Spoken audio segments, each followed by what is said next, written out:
Chapter number 17 श्वसन और गैसों का विनिमय में। इस लेक्चर का हमारा नेक्स्ट टॉपिक है श्वसन का नियमन, यानी जो श्वसन क्रिया है उसका नियमन या नियंत्रण किस प्रकार से किया जाता है। यदि श्वसन की बात करें तो कुछ समय के लिए यह ऐच्छिक क्रिया है, यानी कुछ समय के लिए हम श्वसन क्रिया को रोक सकते हैं, लेकिन लंबे समय तक के लिए यह ऐच्छिक क्रिया नहीं होती है। यानी सही वे में सही तरीके से बोला जाए तो श्वसन एक अनैच्छिक क्रिया है। हमारे तंत्रिका तंत्र के द्वारा इसका कंट्रोल या फिर नियंत्रण किया जाता है। केवल कुछ समय के लिए हम इसे ऐच्छिक रूप में रोक सकते हैं। अब श्वसन क्रिया का नियमन श्वसन केंद्रों द्वारा किया जाता है। मस्तिष्क के अंदर कुछ श्वसन केंद्र पाए जा रहे हैं, उन श्वसन केंद्रों के द्वारा इस श्वसन क्रिया का नियमन किया जाएगा। अब श्वसन केंद्र होते क्या हैं? दो भाग हैं मस्तिष्क के अंदर पाए जाने वाले, मेडुला ऑब्लांगेटा और पोन्स। इन दोनों भागों में तंत्रिका कोशिकाओं के जो समूह पाए जाते हैं, उन तंत्रिका कोशिकाओं के समूह को श्वसन केंद्र कहते हैं। यानी मेडुला ऑब्लांगेटा के अंदर, पोन्स भाग के अंदर तंत्रिका कोशिकाओं के कुछ समूह पाए जाते हैं, उन समूहों को श्वसन केंद्र के नाम से जाना जाता है। और मस्तिष्क में 3 प्रकार के श्वसन केंद्र उपस्थित होते हैं। फर्स्ट श्वसन केंद्र का नाम पृष्ठ श्वसन केंद्र है, सेकंड को न्यूमोटैक्सिक केंद्र बोला जाता है, तीसरे वाले को अधर श्वसन केंद्र के नाम से जाना जाता है। इनमें से पृष्ठ श्वसन केंद्र प्रमुख रूप से अंतःश्वसन या निःश्वसन क्रिया को कंट्रोल करता है। न्यूमोटैक्सिक केंद्र उच्छ्वसन की क्रिया को कंट्रोल करता है। निःश्वसन और अंतःश्वसन के बारे में हम पढ़ चुके हैं। वायु को अंदर लेने की क्रिया अंतःश्वसन या निःश्वसन कहलाती है, और वायु को बाहर निकालने की क्रिया या CO2 को बाहर निकालने की क्रिया उच्छ्वसन कहलाएगी। तो उच्छ्वसन क्रिया का नियंत्रण न्यूमोटैक्सिक केंद्र करता है, अंतःश्वसन क्रिया का नियंत्रण पृष्ठ श्वसन केंद्र करता है। और व्यायाम और शारीरिक श्रम के समय जो श्वसन क्रिया का नियंत्रण करेगा वो वाला केंद्र होता है अधर श्वसन केंद्र।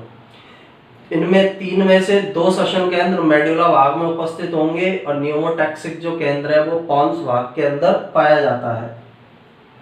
और फर्स्ट वाला है पृष्ठ श्वसन केंद्र, मेडुला के पृष्ठ भाग में स्थित होता है। जो मेडुला है मस्तिष्क का एक भाग, उसके पृष्ठ भाग में स्थित होगा। सामान्य अवस्था में केवल अंतःश्वसन या निःश्वसन का नियंत्रण करता है, इसलिए इसे अंतःश्वसन केंद्र या निःश्वसन केंद्र के नाम से जाना जाता है।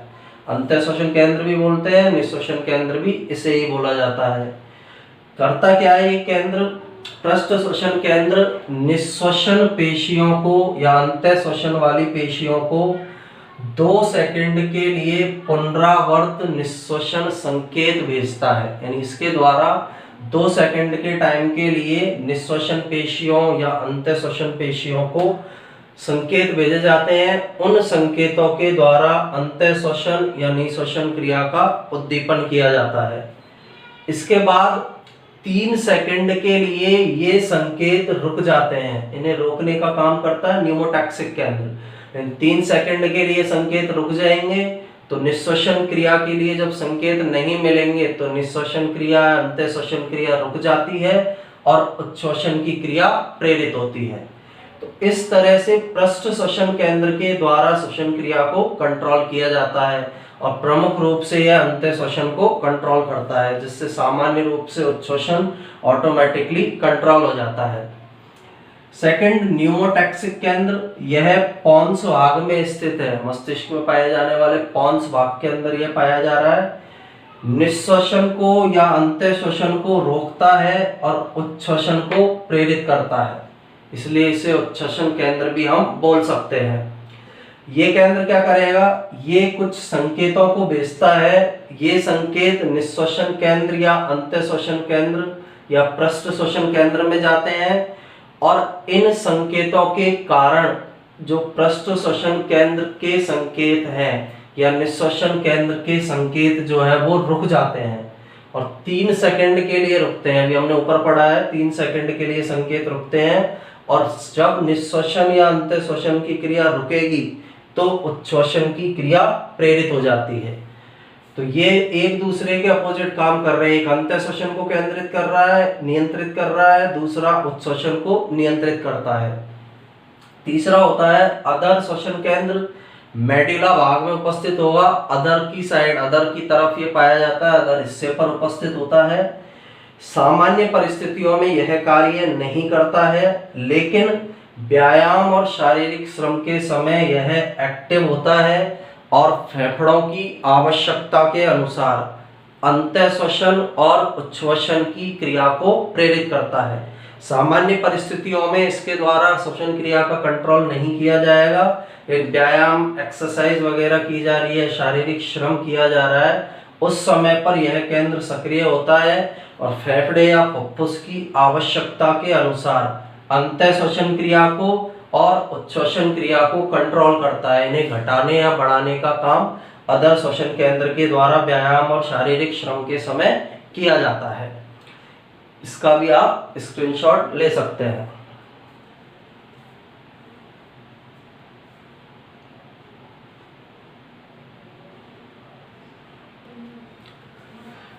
इस चैप्टर में नेक्स्ट हमारा टॉपिक है कृत्रिम श्वसन। यानी जब किसी भी दुर्घटना के कारण, जैसे बिजली का झटका लगने के कारण, किसी एक्सीडेंट के कारण श्वसन क्रिया रुक जाती है, तो उस रोगी को कृत्रिम रूप से श्वसन देकर उसकी जान बचाई जा सकती है। इसका कारण ये है क्योंकि श्वसन क्रिया रुकने के कुछ समय बाद हृदय रुकता है। तो यदि उसे श्वसन क्रिया रुकी और टाइम पर यदि कृत्रिम श्वसन दे दिया जाएगा तो उसकी श्वसन क्रिया चालू हो जाएगी और उसका हृदय भी कंटिन्यू रहेगा, चालू रहेगा, अपना कार्य करता रहेगा। तो कृत्रिम श्वसन के द्वारा हम किसी भी व्यक्ति की जान को बचा सकते हैं। अब कृत्रिम श्वसन में करते क्या है, इसकी सहायता से श्वसन केंद्रों को सक्रिय करके सामान्य श्वसन को पुनः प्राप्त किया जाता है। सामान्य जो रेस्पिरेशन की क्रिया है उसको पुनः प्राप्त करेंगे और पुनः प्राप्त करने के लिए श्वसन केंद्रों को सक्रिय किया जाता है।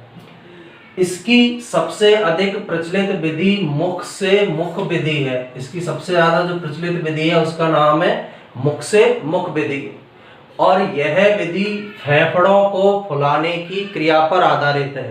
यानी इस विधि के अंदर फेफड़ों को फुलाया जाता है, जिससे जो फेफड़े दुर्घटना के कारण संकुचित हुए हैं उन फेफड़ों के अंदर वो फेफड़े फूल जाए और श्वसन की क्रिया वापस स्टार्ट हो जाए।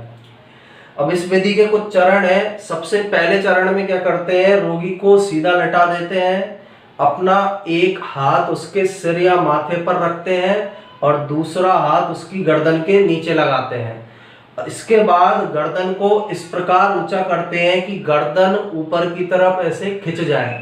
जब हम गर्दन को खींचेंगे, ऊपर की तरफ गर्दन को करेंगे, उसके अंदर खिंचाव उत्पन्न करेंगे, तो जीभ और गले के पिछले भाग का जो अवकाश है वो खुल जाता है। जो दुर्घटना के कारण जो अवकाश बंद हुआ है, श्वसन मार्ग बंद हुआ है, तो जीभ और गले के पिछले भाग के बीच का अवकाश खुल जाएगा, अवकाश उसके अंदर हो जाता है, जिससे रुका हुआ श्वसन मार्ग खुल जाता है। ये पहला चरण है जिसमें रोगी के सिर पर गर्दन पर हाथ रखकर गर्दन को इस प्रकार ऊंचा करते हैं कि जीभ और गले के पिछले भाग के बीच जो अवकाश रुका हुआ है वह अवकाश खुल जाए, जिससे कि श्वसन रुका हुआ श्वसन मार्ग खुल जाए।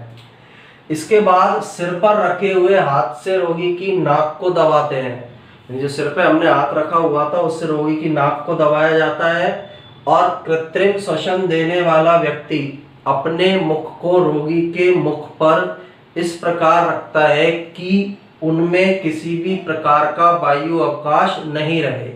यानी एक तरह से वायु रोधी स्थिति को उत्पन्न किया जाता है। जो श्वास देने वाला व्यक्ति है वो अपना मुख रोगी व्यक्ति के मुख पर इस प्रकार रखेगा कि उन दोनों के मुख के बीच वायु रोधी स्थिति उत्पन्न हो जाए।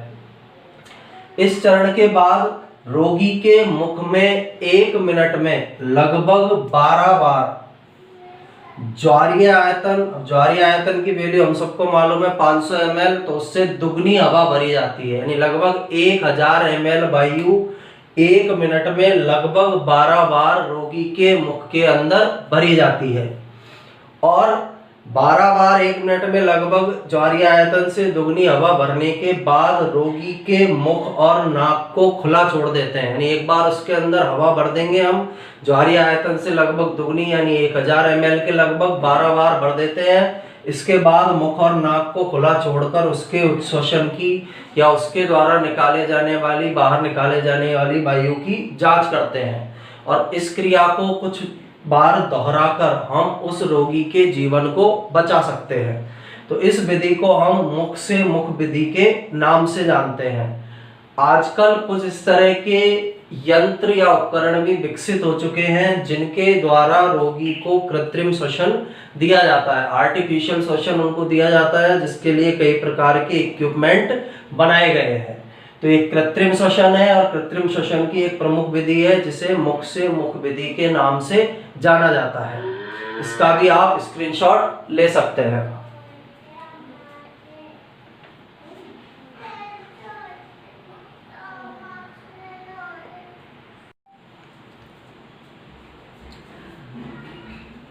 चैप्टर नंबर 17 के पार्ट 4 में अब हमारा नेक्स्ट टॉपिक है श्वसन संबंधित रोग। यानी श्वसन तंत्र से संबंधित कौन कौन से रोग होते हैं या श्वसन अंगों से संबंधित कौन कौन से रोग होते हैं उनके बारे में हमें इसमें स्टडी करनी है। तो इसमें सबसे पहले रोग का नाम है अस्थमा या फिर दमा।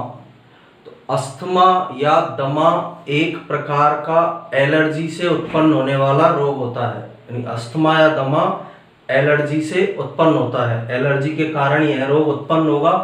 अब एलर्जी कई पदार्थों से हो सकती है। फर्स्ट परागकण, धूल के कण, खाद्य पदार्थ से, धुएं से, ठंड से, धूम्रपान से। इनमें से किसी भी कारण से उत्पन्न होने वाली एलर्जी के कारण अस्थमा या दमा रोग उत्पन्न होता है। इस रोग के अटैक के समय या दौरे के समय उच्छ्वसन का मतलब है श्वास को बाहर निकालने के समय सीटी बजने की आवाज उत्पन्न होती है। यानी जब कोई व्यक्ति श्वसन क्रिया करता है और श्वास को बाहर निकालता है तो सीटी बजने के समान आवाज इसके दौरे के समय उत्पन्न होती है।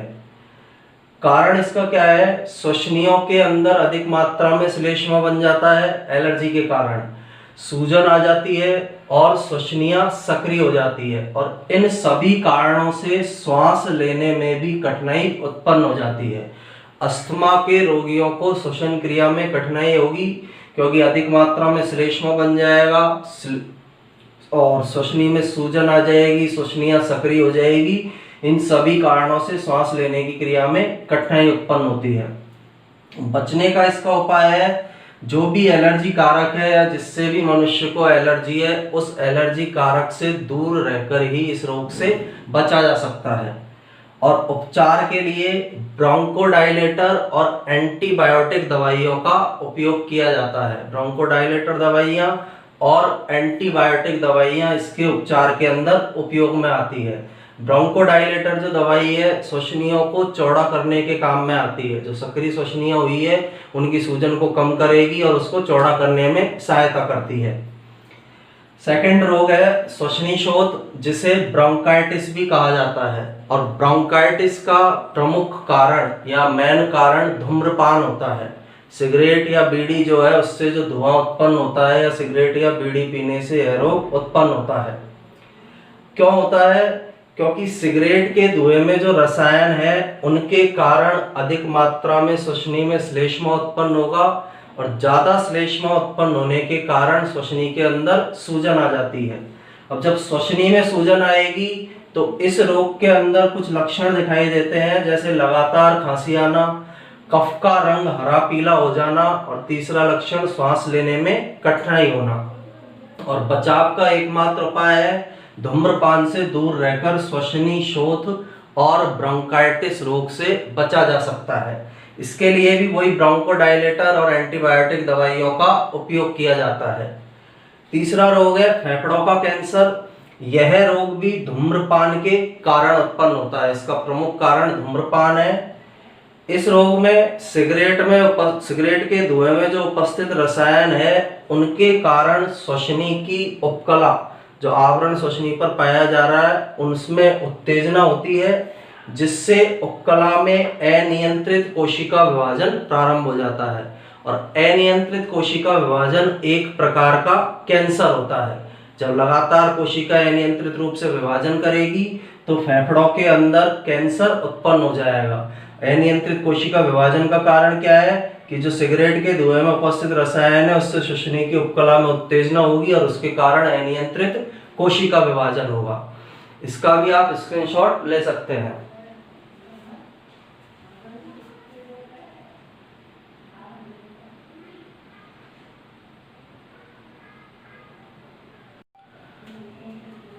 श्वसन संबंधित रोगों में हमारा नेक्स्ट रोग है वातस्फीति या एम्फीसेमा।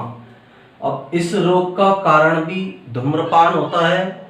सेकंड, इसके कारण इस रोग में होता क्या है, धूम्रपान से फेफड़ों में लगातार उत्तेजना होगी। इस उत्तेजना के कारण वायु कूपिका की भित्तियां नष्ट हो जाती है।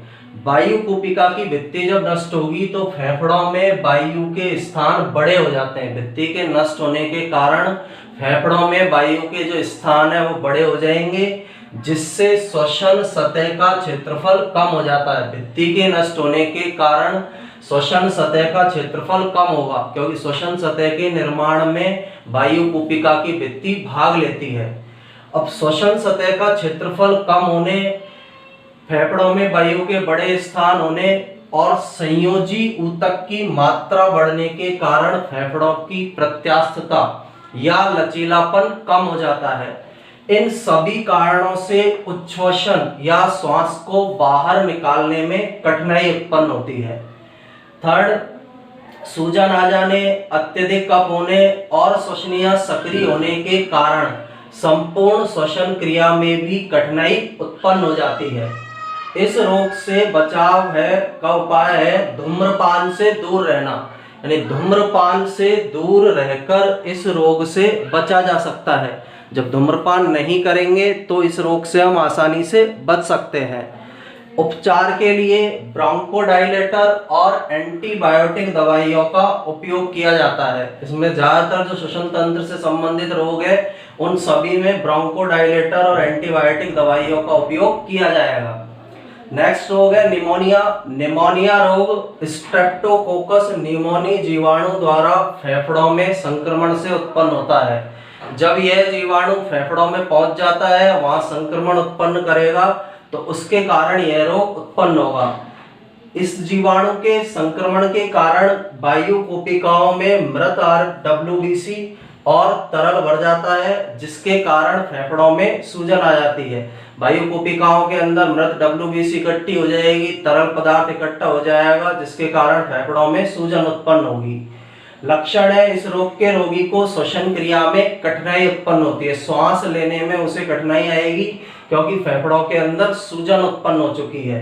उपचार वही जो ऊपर वाले रोगों का है, ब्रोंकोडायलेटर और एंटीबायोटिक दवाइयों के उपयोग से इस रोग का उपचार किया जा सकता है। लास्ट जो रोग श्वसन तंत्र से संबंधित है, सिलिकोसिस और एस्बेस्टोसिस। ऐसे श्रमिक जो सिलिका और एस्बेस्टोस की खानों में काम करते हैं, उनके अंदर वायु प्रदूषण के कारण यह रोग उत्पन्न होता है, क्योंकि श्वसन क्रिया के साथ सिलिका और एस्बेस्टोस के कण फेफड़ों में प्रवेश कर जाते हैं, जिससे फेफड़ों के ऊपरी भाग में तंतुमय ऊतक बढ़ जाता है, यानी फाइब्रोसिस हो जाता है। तंतुमय ऊतक के बढ़ने की क्रिया फाइब्रोसिस कहलाती है और इसके कारण फेफड़ों में सूजन उत्पन्न हो जाती है। और सिलिकोसिस और एस्बेस्टोसिस दोनों ही असाध्य रोग हैं, अर्थात इन रोगों का इलाज नहीं होता है, इसलिए इस प्रकार की खानों में काम करने से बचकर ही इस रोग से बचा जा सकता है। तो यहाँ पर हमारा चैप्टर नंबर 17 श्वसन और गैसों का विनिमय कंप्लीट होता है। इसके बाद नेक्स्ट लेक्चर में हम चैप्टर नंबर 18 से स्टार्ट करेंगे और इसके नोट्स बनाने के लिए आप इसका भी स्क्रीनशॉट ले सकते हैं।